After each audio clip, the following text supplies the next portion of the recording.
బ్రాహ్మణేశం కట్టుకొని ఇక్కడికి దగ్గర శివపూరి పట్నం చేరొచ్చిండు. శివపూరి పట్నం చేరొచ్చి ఆ శివుడు శంకరుడు ఏమో బ్రాహ్మణేశం కట్టిండు, విష్ణుదేవుడు సాకలేశం కట్టిండు, బ్రహ్మదేవుడు మంగళేశం కట్టిండు.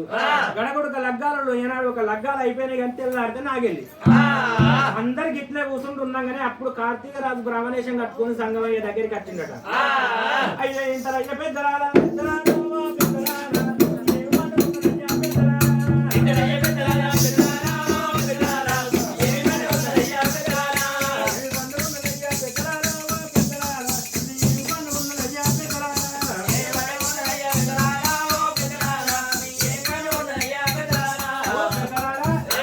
ఏం పండుగ చేస్తున్నారయ్యా? ఓ పెద్దరా ఏం పండుగ చేస్తున్నారు అయ్యా? ఏం పండుగ చేస్తున్నారు అంటాల కల్లా దేవుళ్ళకి చెప్పురా అంటే ధైర్యం అత్తలేపా ఏగిలేస్తేనే వచ్చింది, ఏం తినకపోయి అప్పుడు ముచ్చవాళ్ళు దుఃఖం పెడితే తిన్నారు. కాబట్టి ఆకలి అవుతున్నట్టు ఏం చెప్తలేరు.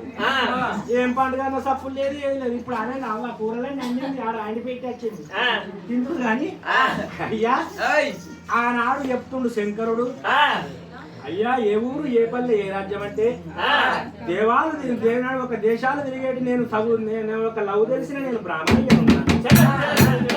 బ్రాహ్మణయ్యవు మా శివపూరి పట్నం వచ్చినవయ్యా. మా బిడ్డ రేణుక ఎల్లమ్మకు మా అల్లుడు జమదగ్గిని మునికి లగ్గం చేస్తున్నామని చెప్పిండట శంకరుడు. జమదగ్గిని మునికి లగ్గం అనటల్లకల్లా అప్పుడు ఆ బ్రాహ్మణేశం మీద వచ్చింది కార్తీక రాధా అని శంకరుడికి ఏమే ఏర్పాటు. ఎక్కడికెళ్ళా వచ్చిండు దేశాలు తిరిగేటి దేవ బ్రాహ్మణ అయ్యా. బహు తెలిసిన పెద్ద మనిషి వచ్చిండు, మనకంటే పెద్దోళ్ళకు విలువ అన్నాను శంకరుడు ఉన్నట్టు